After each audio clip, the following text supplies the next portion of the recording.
Never stopped Chris Farley. Anyone? He's a legend, okay? Allowed to crack a joke.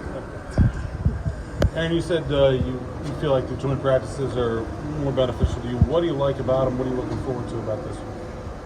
I said that? I think you did. Well, for the starters, yeah, because we don't play in the preseason a lot of time. Yeah. I think the thing you're always hopeful for is there's not a lot of fights.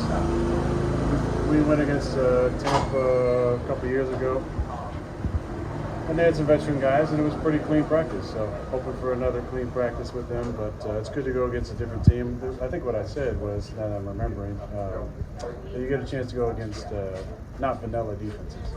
So hopefully Todd, he probably won't show everything, but we'll do some stuff with stress our protection and give us a chance to get some film to work on.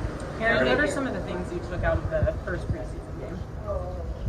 Well, I mean, I'm just a silent observer, I think, for the most part, just watching the operation. And I can't stay silent the entire time on the headset because I got to be the voice of reason sometimes, although I felt like the headset was pretty clean. There's not a lot of freaking out on there, not a lot of people talking when they shouldn't be talking. So I thought the operation was good. I thought Mason and Scotty played fantastic. They played great, made good decisions, were good with football, opportunistic. And like I said, it's different in preseason. It's football-like. It's not always real football. But they brought some pressures against us late in the game, and Sky did a nice job of hanging in there and hitting key for a great contested catch touchdown. So there were a lot of great things on the film. The way we started the game, thought Mason was super efficient. Giving Darnell a big body ball there in the red zone was great. And I think there's always things to work on, the details, especially with the second units. We're a little bit off, but I thought overall you scored 30, you don't turn the ball over. You really only have one sack because Mason's taking the other one there on that one. A combination with KJ not getting out, I thought it was a pretty clean game. Aaron, it seems like the fluidity continues to improve with the first team offense out here. What's leading to that? Well, I think I'm playing a little bit better. I feel comfortable in the offense, and DK and I have been getting on the same page a little more frequently, which helps. But we've had some injuries. Obviously, Calvin's been out for a while, so we'd love to get him back. But it gives opportunities for other guys. I think Scotty's done a really nice job, made a lot of plays for us. I think Roman's starting to feel confident in what he's doing. I love the tight ends. I think we're getting a lot of production out of those guys. Again, with Johnny out, one guy I'd love to single out is Connor. I mean, Connor does the right thing every time. He's a really smart football player. And the smartest players are the best players. So he's the kind of guy you feel real confident you can put him in there at any time and know he's going to be on the same page. You said that you were sometimes the voice of reason on the headset. What does that sound like? What's an instance when you would get on there? Well, sometimes people freak out on that and start yelling and screaming. Or other times people are talking and shouldn't be talking. But I'm more of the comic relief on there, I would say, at least week one, with some timely or ill-timely jokes, untimely, I guess. But yeah, I've heard some freakouts in the past. How much did you get out of these weeks in Latrobe, whether it's the, reps themselves or learning guys or even learning the fan base and that kind of thing from this whole experience? Mike talks about it being things that you can't measure. The connections that happen here. Yesterday we had a home run derby here. And I was out in the hot sun just shagging the shortstop for the most part. Bragging on Christian Kuntz for making a bunch of errors at the hot corner, but it's just those moments that you love. And as much as I look forward to my bed and not having to worry about bed bugs at times, I'll miss this experience just because it's really special to make this walk down the hill every day and see the fans in the crowd, even when it's a hot day like today is pretty special. And have the times in the calf with the guys and find different guys to get to know, have lunch with, and then the night times over the dorms where you're talking football, talking life, playing cards, whatever it is, playing video games. I forgot how to play video games, but I had to remember just to connect with those guys. I'll definitely miss those times. Do you make it a point to about how Mike Tomlin was a big draw for you signing here? I'm curious what your relationship was like before signing. Were there any memorable interactions when you were around the Super Bowl or any other previous interactions that stand out? No, not really around the Super Bowl. just the one time we tried to catch him at 12 on the field, and he called timeout pretty quick, and I looked over at him and kind of nodded. I kind of nodded back. I've always respected him. I've talked to guys that played for the Steelers over the years, guys that we might have had after that, or friends around the league, and it's just, you know, the stuff that you hear about is kind of the foundational stuff. Then you get to be here and see how he interacts in the meeting, how he leads it, how he is on the practice field.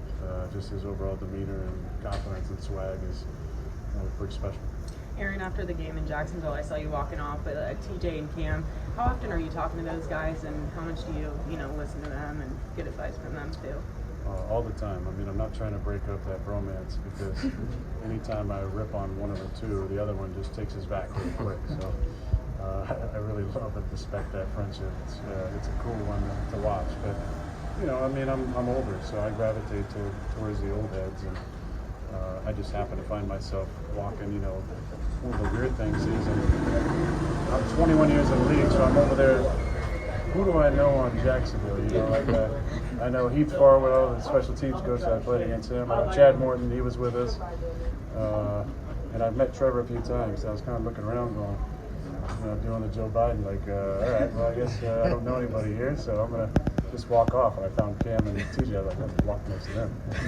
You mentioned you gravitate toward the old heads, but are you intentional about trying to stretch with different guys every day, whether it's veterans, young guys, D linemen, outside linebackers? That's one thing I've noticed this camp. Yeah, I mean, that is intentional. I've kind of found myself in the fifth line over to the right, anywhere from the third to the seventh line, but I like to grab somebody new and just have a quick chat with them. So many times where I feel like the expectation is the leader's got to be the front of the line, but sometimes to lead properly you have to serve. And serving sometimes involves being at the back, and sometimes when you're at the back you can get a good view of what's going on all the time, being close to the team. But I don't need to be out front the entire time when I'm here. I want to make connections with the guys, and sometimes those guys hang in the back for a reason. So those are the conversations I want to have. In your previous steps, were you out in front all the time? Is it something a leadership No. style that's I'm always moving around. I'm not super rigid about where I got to be. I got to be in the front of the line every time. Like we're doing quarterback, running back exchanges. And the first time I did, the quarterback said, "Well, you want to take it with Jalen every time?" I said, "No." I mean, part of that's you get handouts to different players. The other part is I'm tired. I don't even go back in front of the line after. I just took 2 reps. You guys took 1 each. But again, I think that's part of it. It's just you got to get to know every man on the roster. Right now we got 90. At some point there'll be 53 and 16 on the B squad. You can have relations with all those guys. So you can't just have a head nod and a wave every now and then. It's important to get to know them by name, and it makes it hard here in Pittsburgh because there's no names on the back of jerseys. So I'm always reintroducing myself, making sure I got somebody's name, and remembering somebody's name is an important part of finding that connection.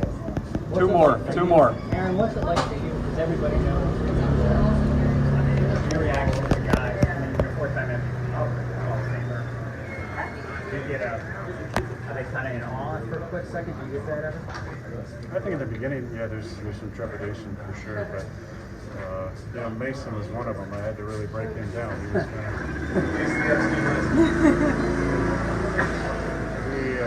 Mason's been great. I mean, he's been one of my favorite guys from the minute I got here.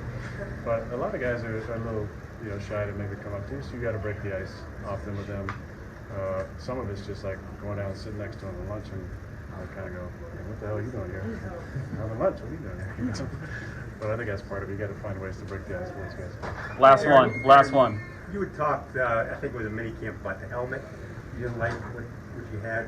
Yeah, I still don't like it. Did you find? No, I don't like it. No, I'm trying to change. We're in the process still. Looks like a damn spaceship out there. We got to change it. The face mask doesn't fit the helmet because it's an old face mask, obviously, just like I'm old. But we're trying to find the right helmet right now. All right, thank you. Thank you for checking out this content from Post-Gazette Sports. If you watch this video on YouTube, please like the video and subscribe to our channel. For all of the sports coverage the Post-Gazette has to offer, visit post-gazette.com.